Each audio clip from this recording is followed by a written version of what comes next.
de hacer una caracterización del yacimiento mineral, tengo que hacer una planificación del muestreo, ya cómo voy a hacer el muestreo, ya, y luego de eso tengo que ver, ya, la, el planteamiento, ya, de cómo voy a analizar estos datos por métodos clásicos que hemos visto y el método geoestadístico que vamos a ver más adelante. Entonces, básicamente en el capítulo 1 ya sería ver los métodos tradicionales, método de los polígonos, el inverso a la distancia. En la siguiente sesión, ya pasando ya el primer examen, vamos a ver este tema de lo que es la geoestadística y las variables regionalizadas y lo que es el variograma, ¿ya? Entonces, este sí es un buen material, ¿ya? Y para terminar el curso vamos a ver lo que son el error de estimación y el clipping. Y obviamente vamos a hacer un análisis mediante un software. Y para el trabajo de investigación, como les comenté, van a formar grupos para hacer cada grupo un análisis de yacimiento mineral, donde me van a presentar un análisis geoestadístico, donde van a hacer el modelamiento y van a hacer la simulación de una estimación de recursos y reservas, ¿ya? Entonces acá prácticamente está todo lo que hemos visto, ¿ya? Y un poco más de lo que he visto en las presentaciones. Ya yo les voy a compartir este material muy bueno, ya para que lo tengan, lo repasen y ahonden un poco más en lo que es este tema de estimación de recursos. ¿Está bien? A ver, voy a dejar de compartir. Ya, vamos a, ahora sí voy a compartir mi pantalla.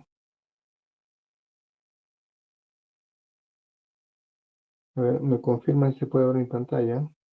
Sí, ingeniero, buenas noches. Ya está. Entonces el día de ayer estamos viendo este método clásico que es el método de la inversa a la distancia, un método también muy usado ya en los softwares de Vulkan, Datamine, Dedwick y en algunos otros software van a encontrar este tipo de método para hacer la estimación de reservas.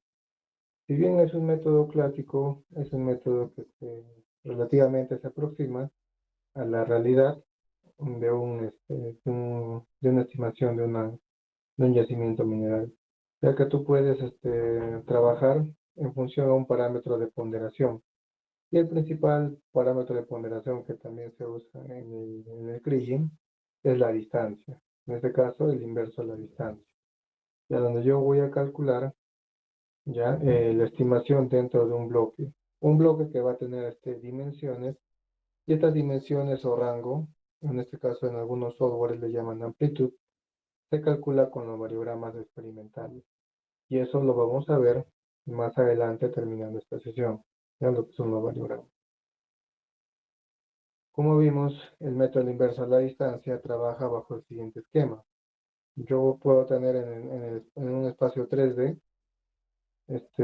varias muestras de un mineral, ¿ya? Y en función a la ubicación en el espacio y la distancia con respecto al bloque que yo deseo estimar, tengo una distancia y tengo un valor, en este caso la ley, y en función a ese valor yo puedo calcular mi ley media. ¿Está bien? Entonces ayer hemos visto este primer ejemplo, ¿ya? Para aplicar el inverso a la distancia. A ver si es que alguien lo puede resolver, lo explica. A ver quién levanta la mano. Rivaldo, Yair, Yana, Alejo. A ver, adelante Rivaldo, comparte tu pantalla y explícanos este ejercicio.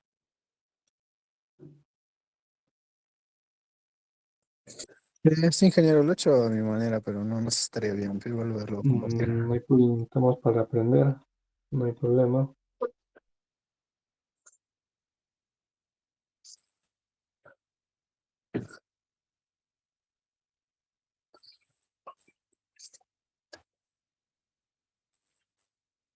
A ver, comparte tu pantalla.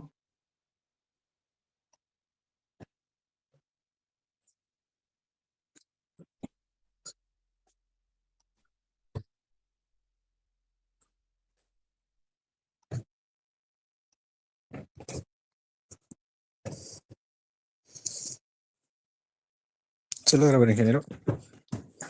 A ver, sí, a ver, no estamos viendo en tu celular, creo que estás compartiendo. Ya, Sí. ya.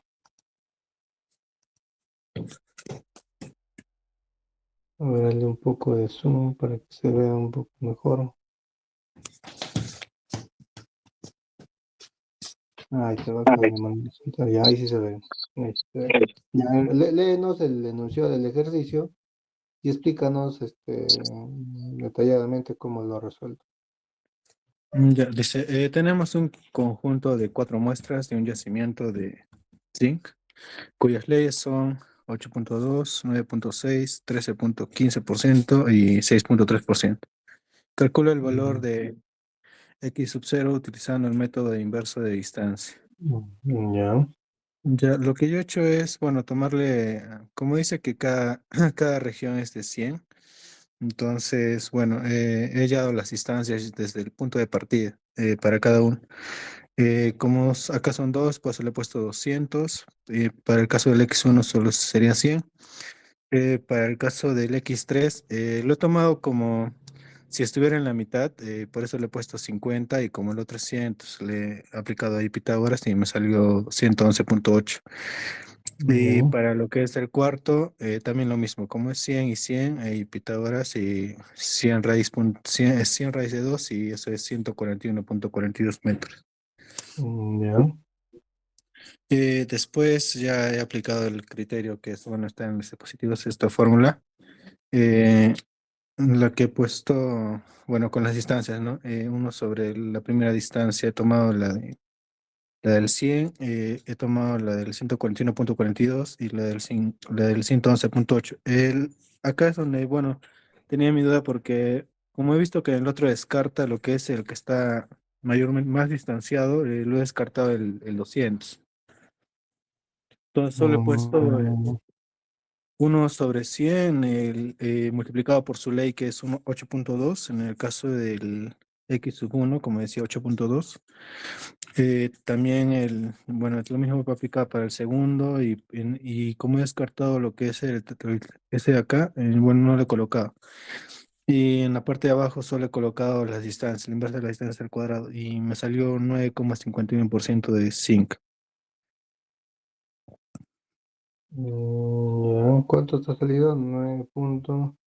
9.51. Has multiplicado en el denominador la ley por bueno, el uno sobre el inverso, bueno, el inverso de la distancia, que sería uno sobre la distancia, Sí, elevado al multiplicado cuadrado, por... ¿verdad? Sí, Y solamente has tomado en cuenta, entiendo, los tres, pues las tres muestras que están cerca del bloque, ¿no? sí. Que desea Si es calcular. que serían los 4, le he puesto acá abajo, salía 9,52. Claro, por ejemplo, en este caso del método de la inversa distancia, está bien el ejercicio, ya obviamente siempre bajo ciertos criterios, pero en este caso, ¿qué criterio, digamos, yo usaría? Digamos, imagínate que yo estoy aplicando el inverso a la distancia, ¿qué criterio tendría que yo utilizar para yo decidir o tomar la decisión de trabajar con las tres muestras o trabajar con las cuatro muestras? ¿Cuál sería mi criterio? No sé, ¿qué criterio tú usarías para usar las tres o para usar las cuatro? En este caso, o sea, como es lejano, sería me generaría un máximo, bueno, mayor error. Sin embargo, como tengo las tres cercanas, son promedias, por eso los tomé así. Son promedias a 100. Ya. La respuesta sería, ya para más a complementar y para que también todos tengan en cuenta, cuando yo aplico un método, no solamente el inverso de la distancia, también lo vamos a ver en el método del Kriging cuando hagamos este análisis geostadístico, ya que también trabaja con las distancias. El factor o el criterio que se toma para yo determinar con cuántas muestras yo voy a trabajar, uno sería decirle, voy a trabajar con muestras que estén dentro de un bloque, digamos, en el caso que estamos viendo en la pantalla, un bloque que tenga 200 por 200. Todo lo que esté en el cubo, en el bloque de 200 por 200, va a ser considerado dentro de mi estimación. Ahora, yo como sé que ese número 200 es suficiente para calcular la estimación del bloque. Como les comenté, más adelante vamos a ver el tema de la amplitud mediante variogramas experimentales y de ahí es donde yo voy a calcular esa distancia. Esa distancia me va a decir que es la distancia óptima para yo calcular mi modelo de bloque. ¿Ya? Entonces, esa sería la respuesta en caso de que alguien te pregunte o cuando estés, no sé, realizando una estimación, con cuántos de distancia va a ser puede ser tu zonificación para tu modelo de bloque. ¿Ya? Ya Ya. viene el ejercicio, ¿ya? Tu apellido es Jan Alejo, el turno B, ¿no? Sí, turno. Ya. Muchas gracias, Rivaldo. ¿Alguien más que quiera hacerlo de alguna otra manera? ¿Está bien, está mal? O algo ahí, no sé, capaz algo ha estado mal, o otro punto de vista.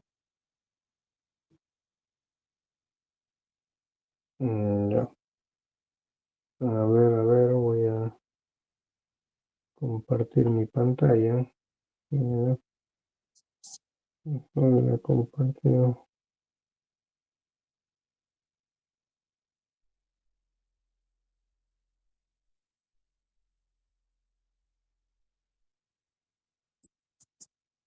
Ya.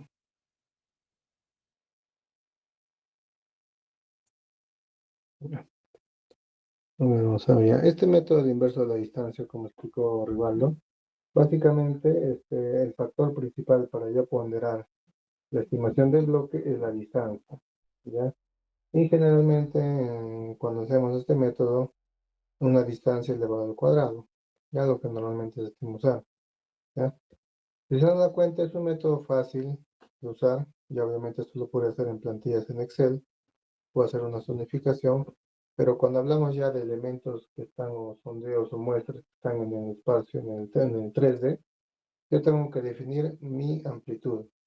Mi amplitud va a estar definido, ya como dije, con mi variograma experimental, que me va a dar prácticamente la distancia. Por ejemplo, yo voy a trabajar en base a un bloque, ¿ya?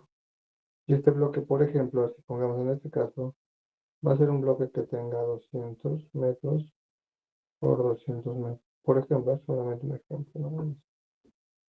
Y 200 metros. Entonces, yo le voy a decir todo lo que esté dentro de este bloque, ya todas las muestras que están dentro de este bloque, van a intervenir para hacer mi estimación, ¿ya? Por el método del inverso de la distancia, ¿ya? Ese es el criterio básico que se toma para analizar el inverso de la distancia, ¿ya?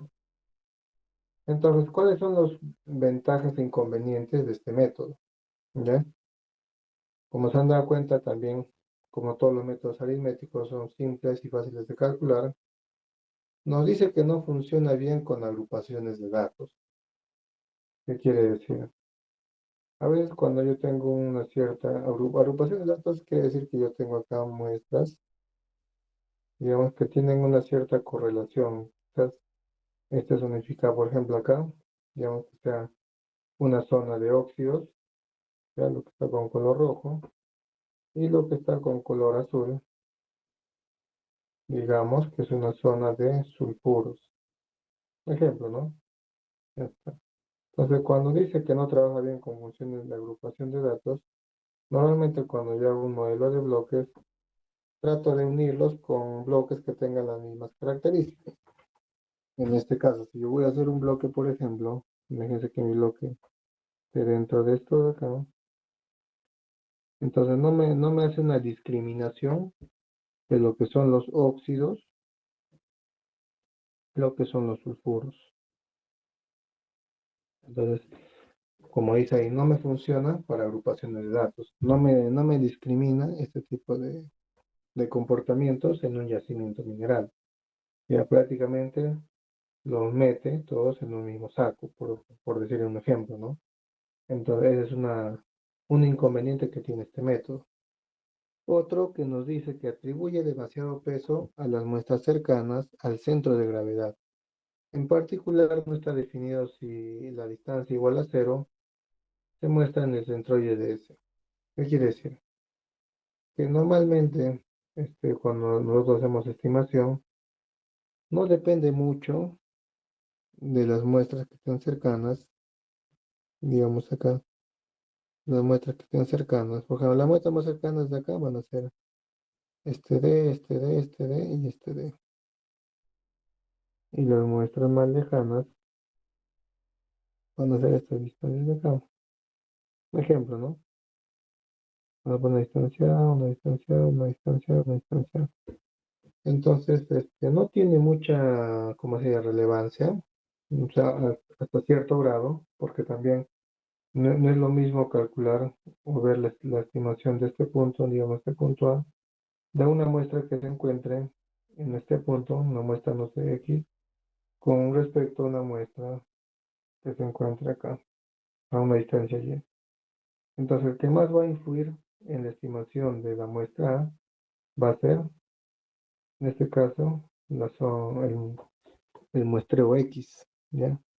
Porque tiene una distancia de 1, ¿ya? Que va a ser mucho menor, ¿ya?, que la distancia de 2.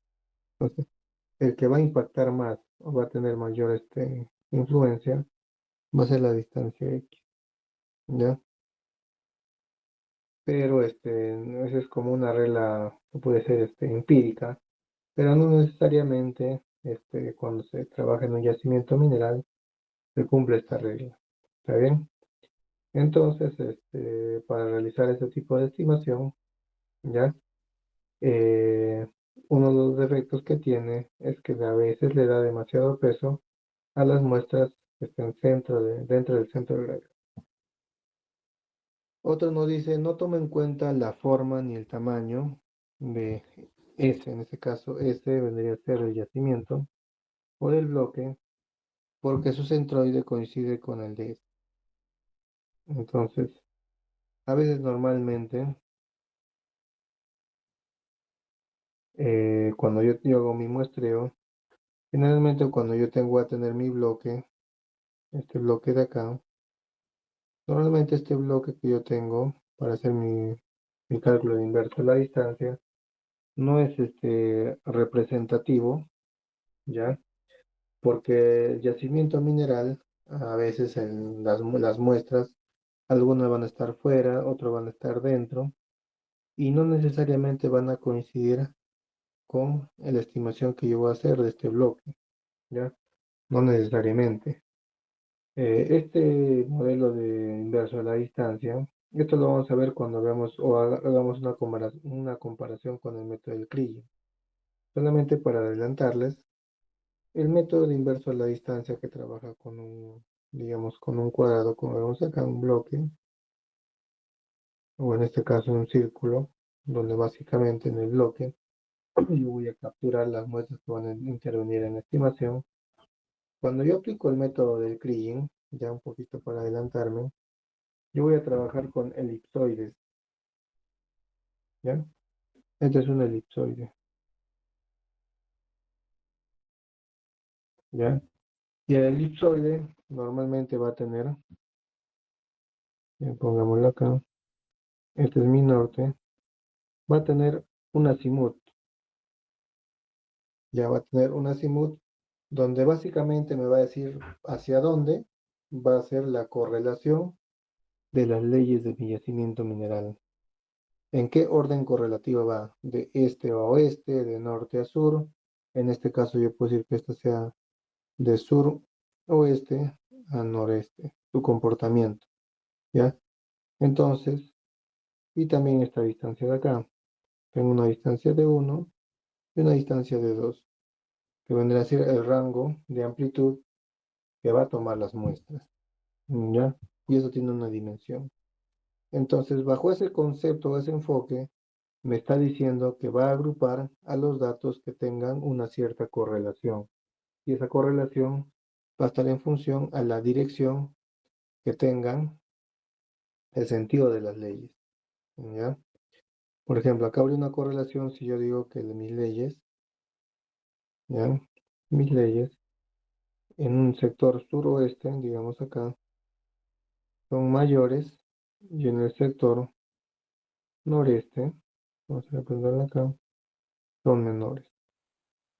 Entonces hay una correlación. Entonces básicamente, este elipsoide yo lo voy a calcular con el método de Cree. ¿Está bien? Que me va a ayudar a hacer este tipo de estimación.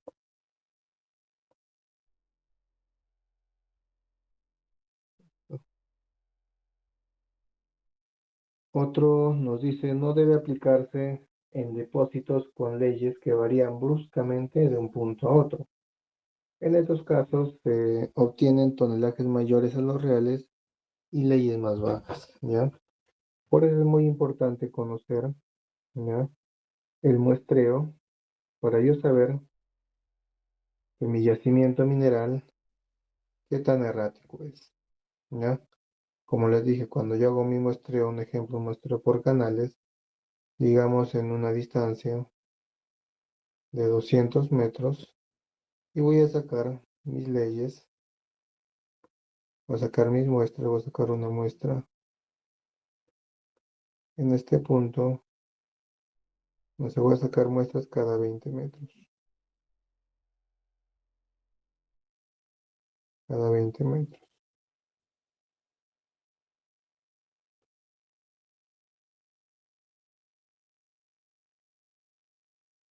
Listo. Entonces acá digamos que yo saco una ley, hablamos de porcentaje de 1.5, de 4.8, de 9.2, ya tenemos pues en porcentajes, ya son las leyes, acá de 1.2, de 3.4, de 1.0, de 9.8, de 2.3 y de 7.8 y de 2.1. Si se dan cuenta, acá mis leyes varían demasiado. Estaríamos hablando de un yacimiento ya errático, donde el comportamiento de las leyes es muy variable. Yo le puedo dar forma a esto, ¿ya? Solamente para recordar, como les dije, esto ustedes seguramente se lo han llevado en su curso de estadística, ¿ya? Cuando yo tengo una agrupación de datos, lo que yo tengo que calcular es cuál es mi media muestral, y cuál es mi error, ¿ya? Mi error en este caso se representa por la varianza al cuadrado o mi desviación estándar, ¿ya? Y esto lo puedo representar mediante una campana de Gauss, ¿ya? Y ver mi media y ver cuánto ha sido mi error, ¿ya? Y cuando yo grafico mi campana de Gauss, en la campana de Gauss, mientras mis datos estén agrupados, pongamos un ejemplo de esta manera, algo así, es porque básicamente mi agrupación de datos no es muy variable. Casi todos están dentro de la media muestral. Pero si yo tuviera o formara una gráfica de esta manera, entonces esta gráfica me indica que existe una alta variabilidad de los datos. Esto lo puedo corroborar calculando mi error de estimación mediante la varianza o la desviación estándar o desviación típica.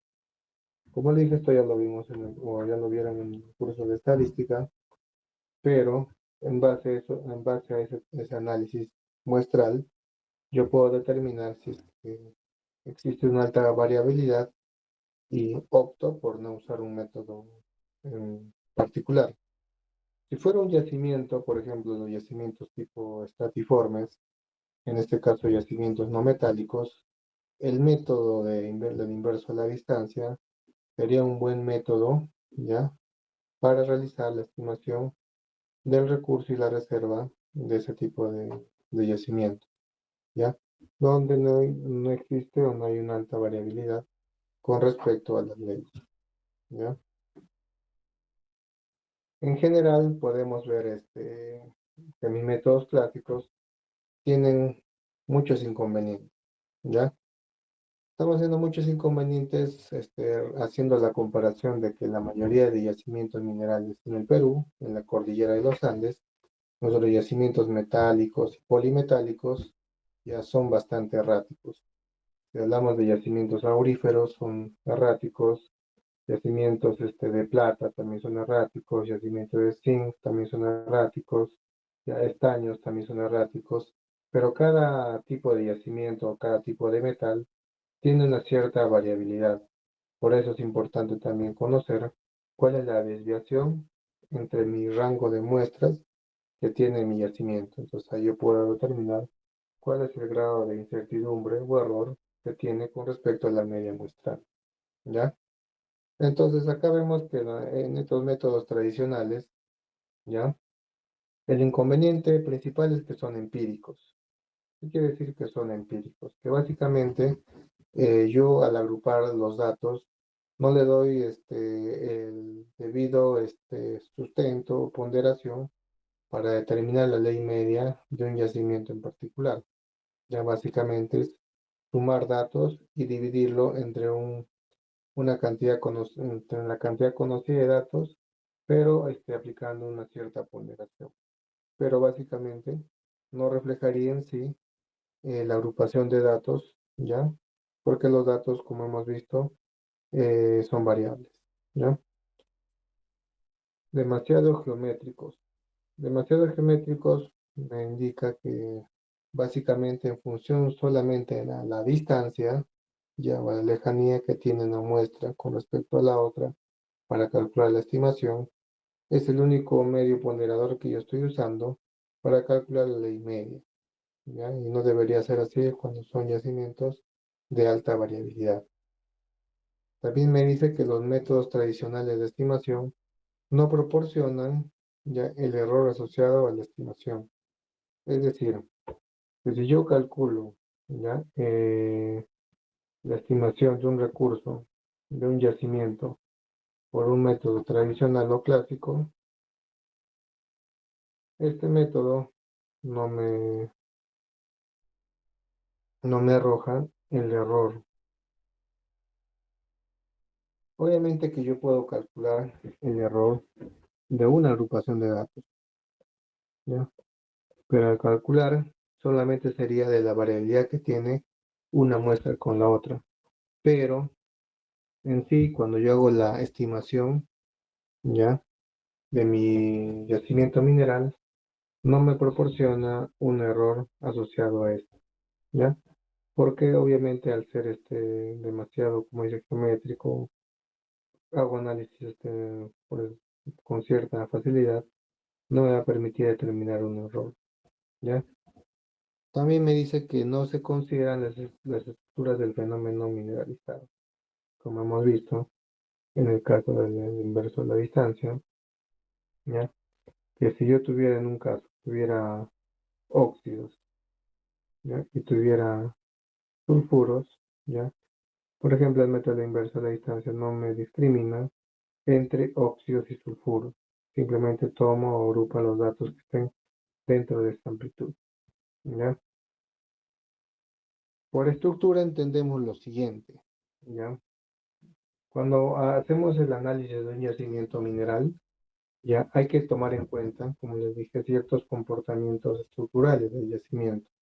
Hay yacimientos que van a ser uniformes, donde el macizo rocoso o las cajas son bien competentes y no voy a encontrar algún tipo de desviación con respecto a mi yacimiento. Por ejemplo, las fallas. ¿Ya? Acá me dice la continuidad de las leyes. Existen casos desfavorables en los cuales las leyes son erráticas y otros más favorables en los cuales las leyes son regulares. Entonces, esto se debe básicamente al grado de anisotropía que tiene el yacimiento mineral. El yacimiento mineral, ya, básicamente, está en función a la continuidad del mineral que se podría decir rentable, en este caso la mena. En ciertos yacimientos van a ser de origen continuo, ¿ya? Por ejemplo, hay yacimientos auríferos o yacimientos de oro que son diseminados, ¿ya? Y que básicamente las leyes son regulares porque se encuentran de una manera depositadas en mantos o capas, ¿ya? En el caso de leyes que son bastante erráticas, que varían de un punto a otro punto, es por ejemplo, lo vemos en yacimientos tabulares tipo Rosario, donde se generan estos lentes, ¿ya? Lentes, y normalmente estos lentes se generan a la presión, ya obviamente estamos hablando de millones y millones de años que se genera esta estructura, pero por la presión y temperatura que se genera en ese momento. Entonces hay una teoría, como le dije, donde hay bastante presión y temperatura, es donde vas a encontrar la mayor concentración del mineral, en este caso principal del yacimiento, ¿ya?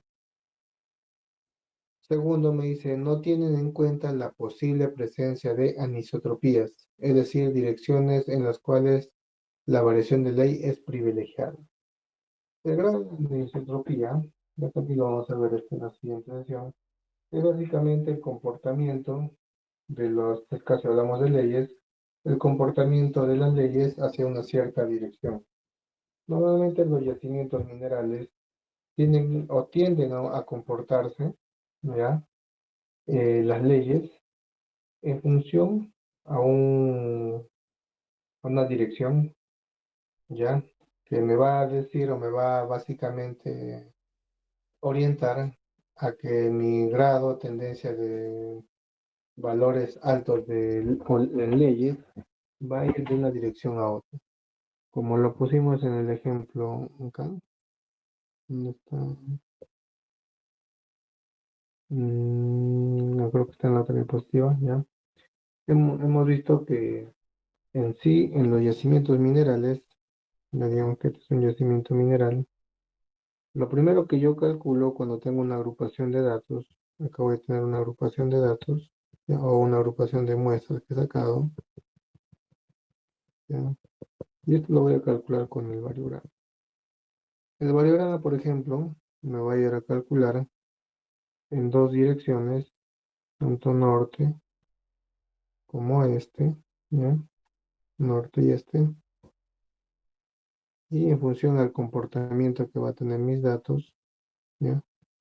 El comportamiento que va a tener mis datos con respecto a sus valores, tanto en el norte como en el este, me voy a calcular una distancia con respecto al norte que va a ser mi grado de anisotropía.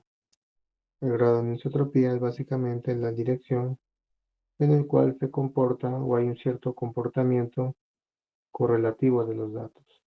Ya en este caso puede ser una dirección suroeste, noreste, ¿ya? A eso se refiere. Y en los métodos tradicionales no consideramos este tipo de correlación, ¿ya?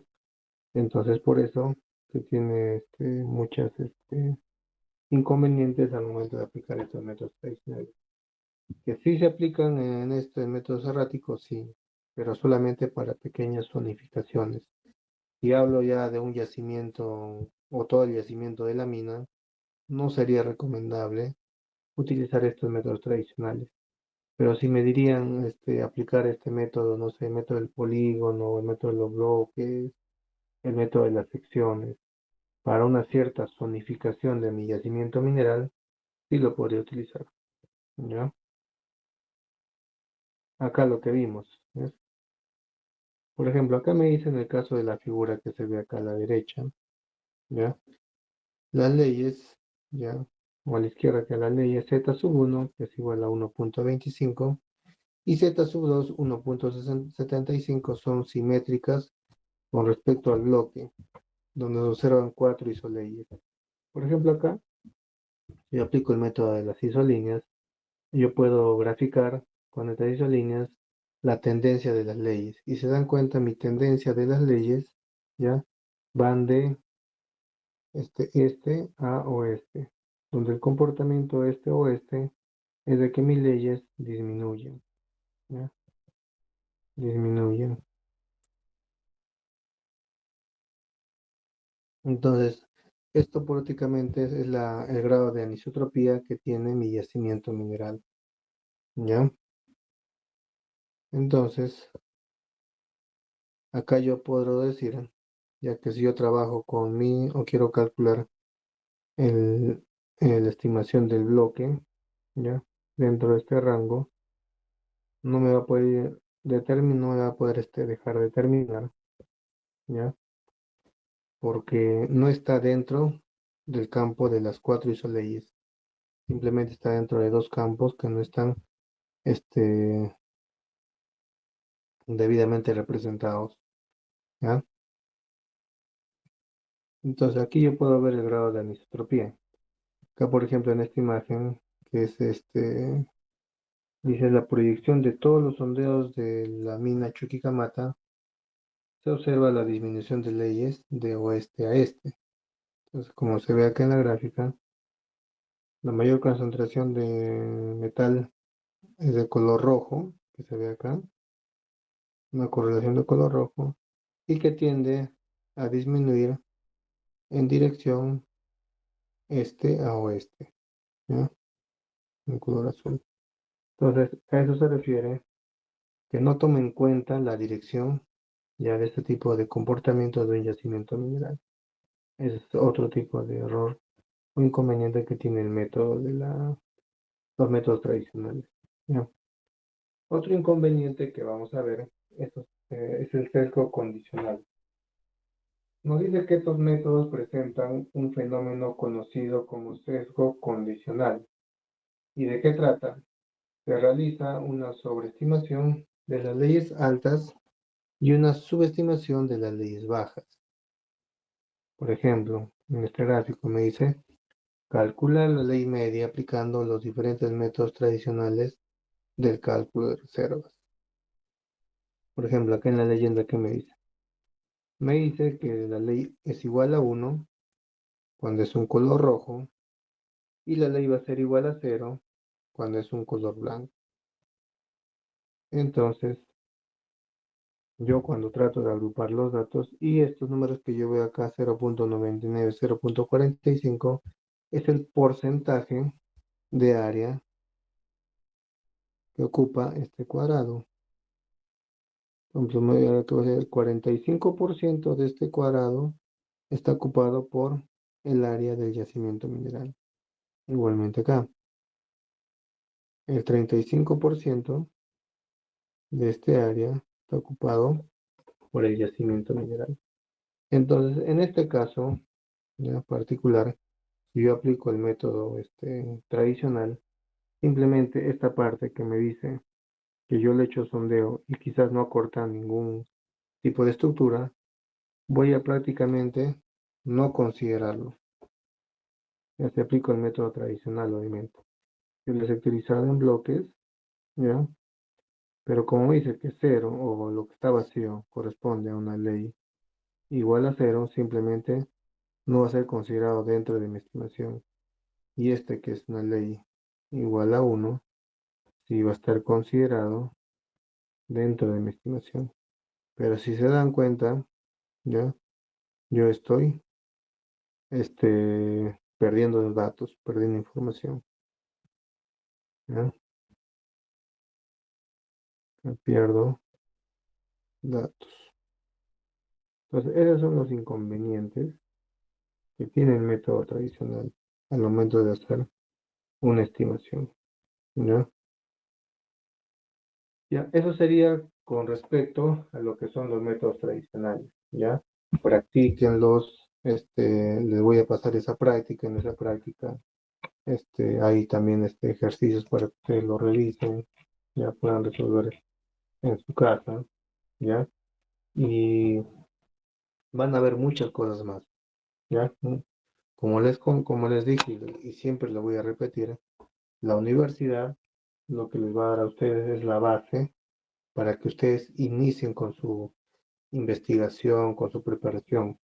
En la universidad básicamente somos casi, se puede decir, el que se forma, se forma de manera autodidacta, pero no solamente buscando información, leyendo libros, leyendo manuales, videos, conferencias, sino que también preguntando, ¿ya?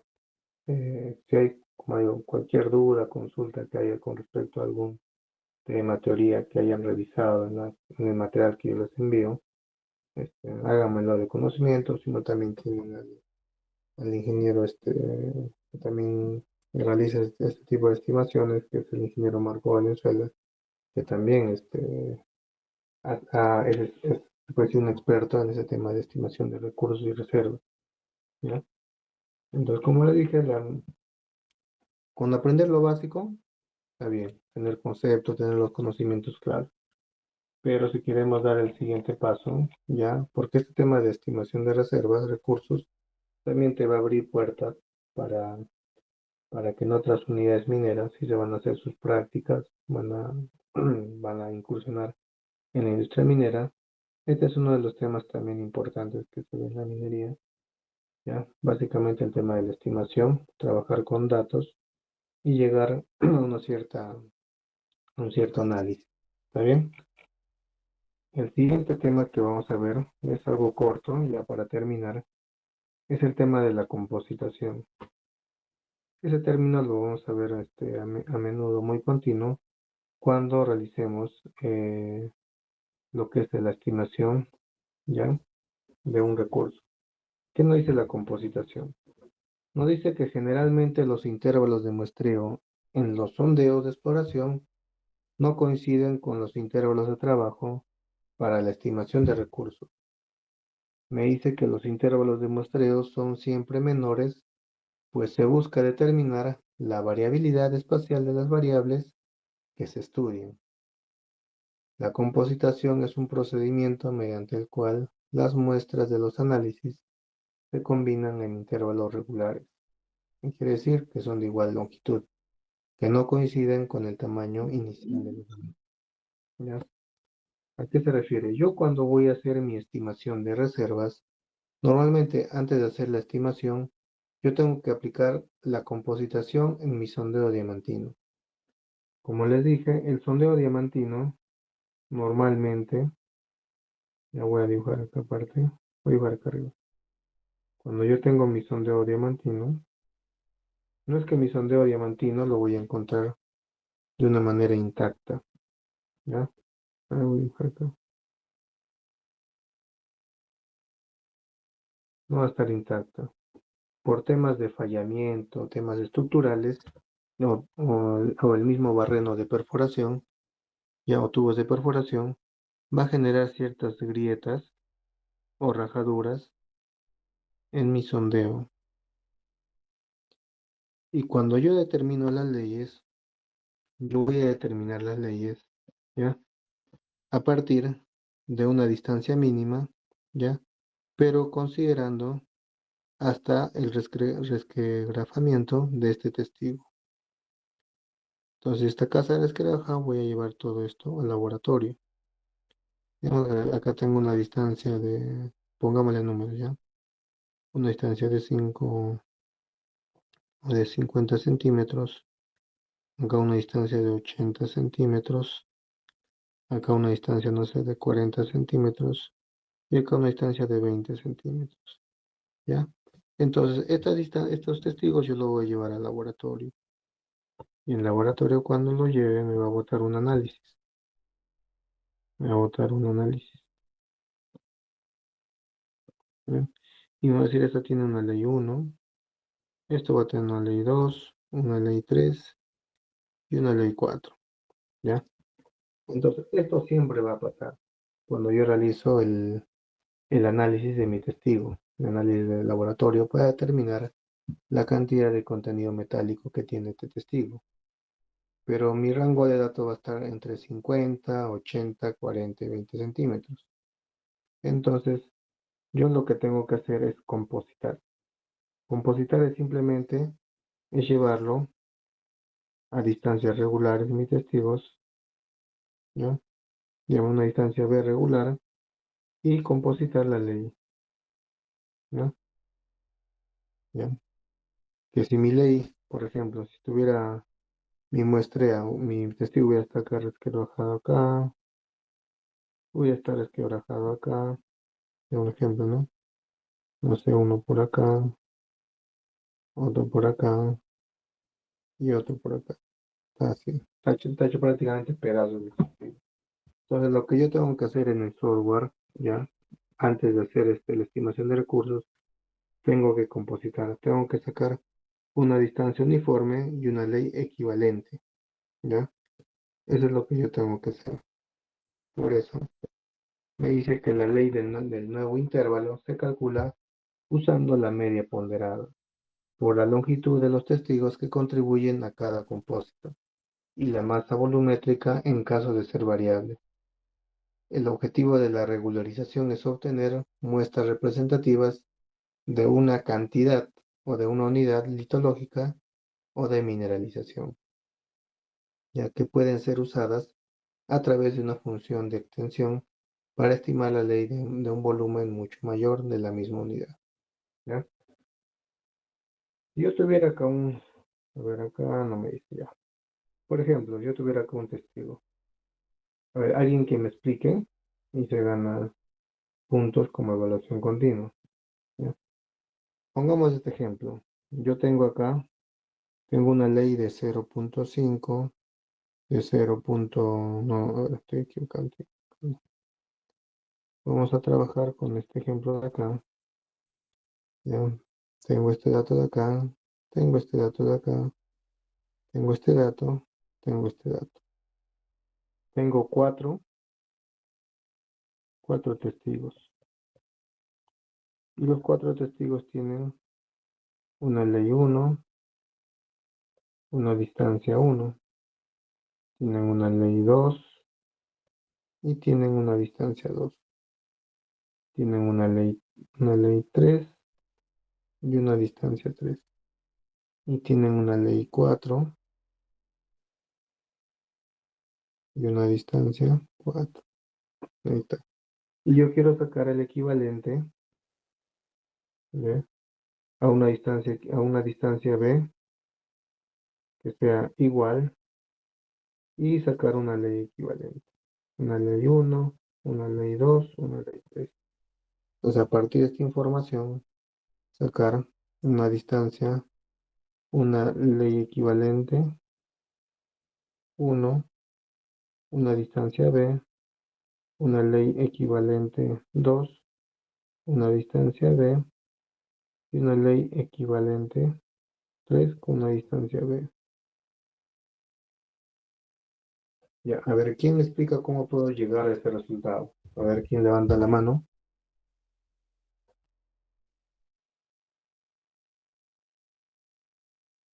A ver, nadie. Esto lo puedo calcular con como dice acá, mediante un método aritmético.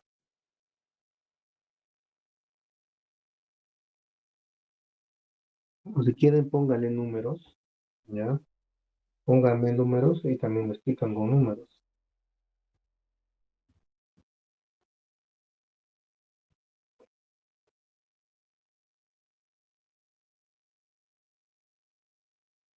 ¿Nada? O se los dejo para que investiguen. A ver, como yo llego de 4 leyes o 4 muestras a simplemente a 3 leyes equivalentes bajo una misma distancia.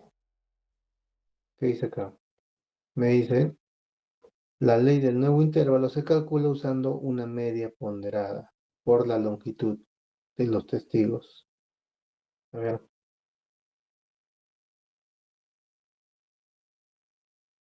ver, alguien que se inspire por ahí. De verdad, nadie.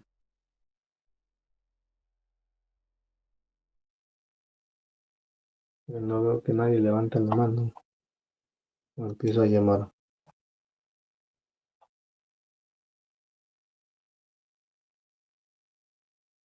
Ya, eso se los voy a dejar como tarea, ya, para que averigüen de qué manera, mediante un medio aritmético que es la ponderación, ¿Cómo yo puedo calcular de que si mi testigo está partido en cuatro trozos, digamos así, lo puedo dividir en tres testigos de una misma longitud, una longitud B, y calcular una ley equivalente para cada distancia? Ese es el ejercicio. La compositación, ¿qué ventajas tiene? ¿Ya? Como les dije, cuando vayamos a hacer el análisis geoestadístico, me va a pedir que tenga muestras que tengan la misma longitud, ¿ya? ¿Y por qué la misma longitud? Porque normalmente cuando yo hago un análisis geoestadístico, ¿ya? Pues el output o mis entregables, ¿ya? Digamos que este es mi software, ¿ya? Mi software. Entonces, en mi software yo tengo que darle información de los testigos, ¿ya? Pero esta información de los testigos tiene que ser a distancias regulares.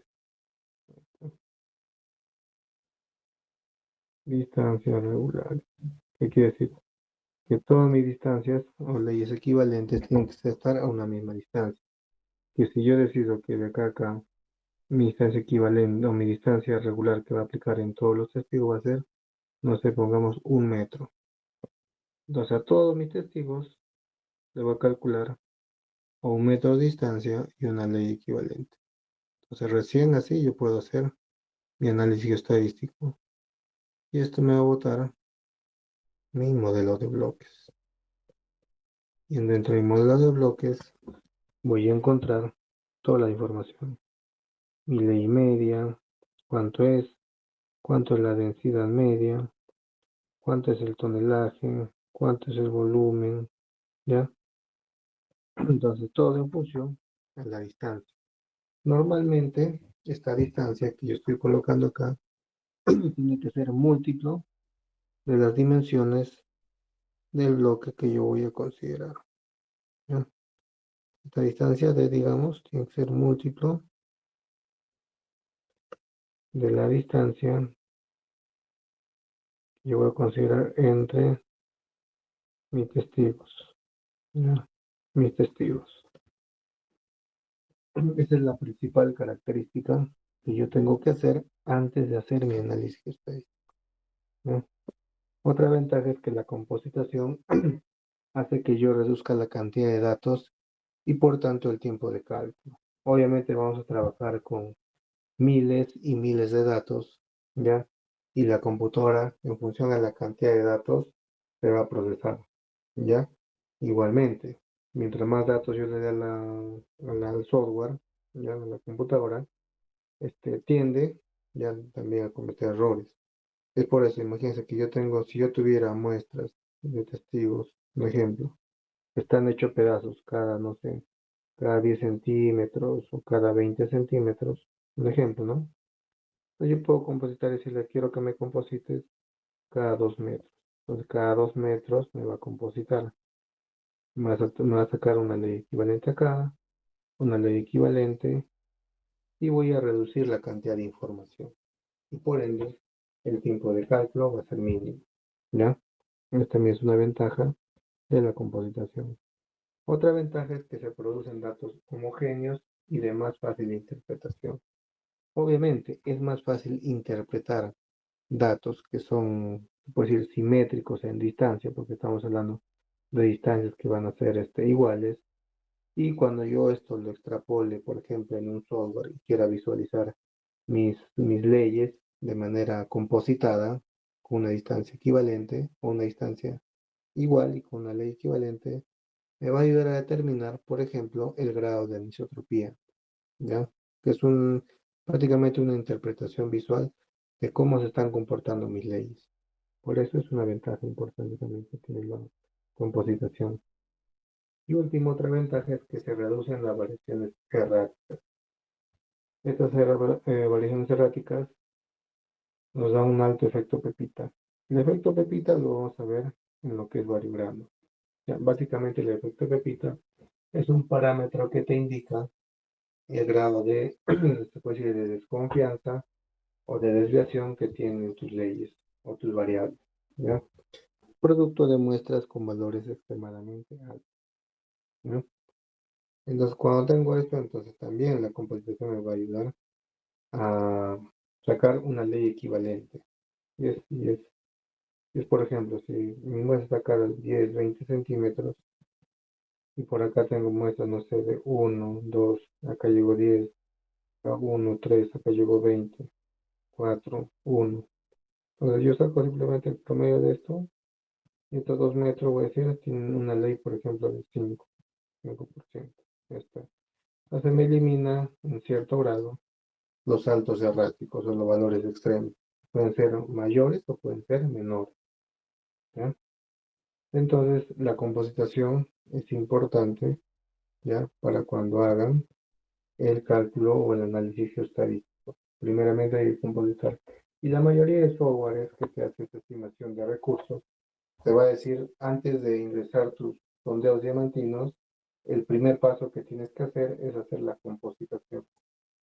Y la distancia que tú vas a tomar ahí en la compositación tiene que ser una distancia múltiple de tu tamaño de bloque. ¿Y de qué depende el tamaño de bloque? Ya lo vimos en la sesión anterior. Depende mucho del método de explotación que vas a usar, ¿ya? Que tiene que ser con las mismas dimensiones múltiples de los, en este caso me he puesto el ejemplo de los stops o caserones, que yo voy a explotar mediante un método de tablero largos. También tiene que ser múltiplo del bloque que yo voy a preparar como tajeo, ¿ya? Entonces tiene que ser múltiplo de y base en parte del método de explotación, ¿ya? Ese es un criterio, no hemos visto más criterios, que también es el tipo de yacimiento, el grado de zonificación o tipo de mineralización que pueda tener. Ya yo voy determinando el tamaño de mis bloques y también subbloques, que son múltiples, son submúltiplos, ¿ya? Entonces eso sería lo más relevante del curso de este primer, puedo decir, primeras sesiones para el primer examen, ¿ya? Básicamente lo que hemos avanzado es el requerimiento básico y necesario para que ustedes aprendan a hacer la estimación de recursos, ¿ya? Tienen que tener en cuenta todos estos requisitos o puntos que he mencionado, y en el libro que les voy a compartir también revisen, analicen. Acá también una bibliografía recomendada, ¿ya? Hay estos libros, algunos de estos lo encuentran, lo van a encontrar colgado en internet, también revísenlo, ¿ya? Es bastante, yo algunos de estos libros los tengo, ¿ya? Y sí, les recomiendo, son bastante buenos para que ustedes lo analicen, lo vean. Bueno, como digo, los que se quieran especializar en ese tema de la estimación de recursos, que es una rama muy interesante, solamente la punta del iceberg, es un tema también bastante extenso, que depende mucho si es minería subterránea, minería superficial, y tiene muchos parámetros técnicos de diseño, mecánicos, tipo de infraestructura y X cosas. Acá se ven muchas cosas, no solamente la estimación, ¿ya? Entonces, eso sería lo más relevante, ¿ya? Para la siguiente semana van, como les comenté, le van a hacer entrega a los delegados ya de las prácticas ya resueltas, ya de manera detallada, con buena letra. Y el día lunes vamos a resolver los ejercicios. Ya yo voy a estar llamando de manera aleatoria para que resuelvan el ejercicio, ¿ya? Ya saben ustedes. Yo llamo, no contestan, o no saben, o dudan, o no tienen, o no lo tienen clara. Simplemente van a tener una nota desaprobatoria en su evaluación continua. Entonces, revísenlo, estudienlo, practíquenlo. No tengamos este inconveniente el día lunes. Y el día miércoles ya vamos a dar el examen. ¿Está bien? Si hubiera alguna consulta o Alex y Roland, No, todo claro, ingeniero. ya. Entonces me hacen llegar la relación de los que han estado en clase. Me hacen llegar, ya, y nos vemos el día lunes, ¿ya? Muy buenas noches, nos vemos. Que tengan una buena noche. Gracias, ingeniero. Buenas noches.